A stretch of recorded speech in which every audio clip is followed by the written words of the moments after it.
ଆଜିକାଲି ପିଲାମାନଙ୍କର ସମସ୍ୟା 10,000 ଟଙ୍କାର ଚାକିରି କରିବାକୁ କେହି ରାଜି ନାହାନ୍ତି, ଆଉ 50,000 ଟଙ୍କା ଦେବାକୁ କେହି ରାଜି ନାହାନ୍ତି। ଆଖି ସାମ୍ନାରେ ସମୟ ଗଡ଼ିଯାଏ, ହେଲେ ନିଷ୍ପତ୍ତି ନେଇ ପାରୁନାହାନ୍ତି ଯେ କ'ଣ କରିବେ। ଯଦି ବିବାହ କରିବାକୁ ଯାଉଛନ୍ତି ତ ଝିଅର ବାପା 25 ବର୍ଷର ପିଲା ଭିତରେ ସେଇଆ ଖୋଜୁଛି ଯାହା ନିଜକୁ କରିବା ପାଇଁ 50 ବର୍ଷ ଲାଗିଯାଇଛି। ଦିନସାରା ମୌଜ ମସ୍ତି କରୁଛି, କ୍ୟାରିୟର ଟେନସନ ନିଦ ହଜାଇ ଦେଉଛି।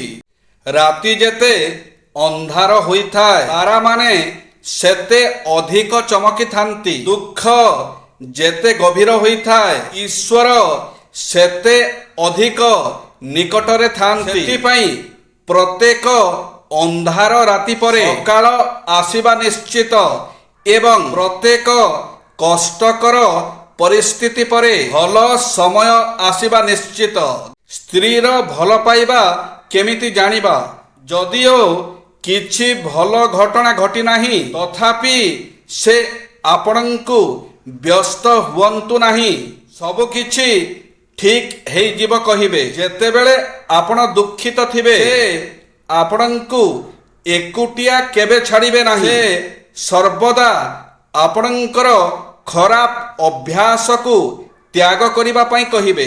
ସେ ପ୍ରତ୍ୟେକ ଛୋଟ ଜିନିଷ ଉପରେ ଆପଣଙ୍କ ଉପରେ କ୍ରୋଧ କରିବେ, କିନ୍ତୁ ଅଧିକ ସମୟ ପର୍ଯ୍ୟନ୍ତ କ୍ରୋଧିତ ରହିବେ ନାହିଁ।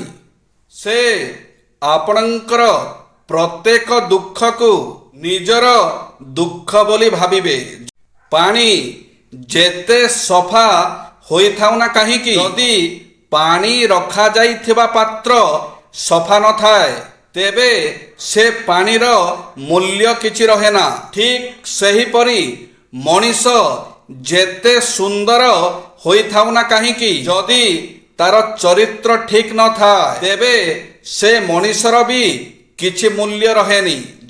ମଣିଷର କର୍ମ ଏବଂ ଆଚରଣ, ମଣିଷର କର୍ମ ଓ ଆଚରଣକୁ ନେଇ ତା ଚରିତ୍ରର ମୂଲ୍ୟାଙ୍କନ କରାଯାଇଥାଏ। ଯିଏ ଯେତେ ପ୍ରତିଭାର ଅଧିକାରୀ ହୋଇଥିଲେ ମଧ୍ୟ, ରୂପ ସୌନ୍ଦର୍ଯ୍ୟର ଅଧିକାରୀ ହୋଇଥିଲେ ମଧ୍ୟ, ତାର ଚରିତ୍ର ଠିକ୍ ନଥିଲେ ସବୁକିଛି ଓଲଟ ପାଲଟ ହୋଇଯାଏ। ନିଜର ନଷ୍ଟ ଚରିତ୍ର, ମନ୍ଦ କର୍ମ, ମନ୍ଦ ଆଚରଣ ପାଇଁ ପ୍ରତି ସ୍ତରରେ ସମାଲୋଚିତ, ନିନ୍ଦିତ ହୋଇଥାଏ ମଣିଷ। ଜଣେ ସାମାଜିକ ପ୍ରାଣୀ ଭାବରେ ସମାଜ ପ୍ରତି ଅନେକ କର୍ତ୍ତବ୍ୟ ରହିଛି।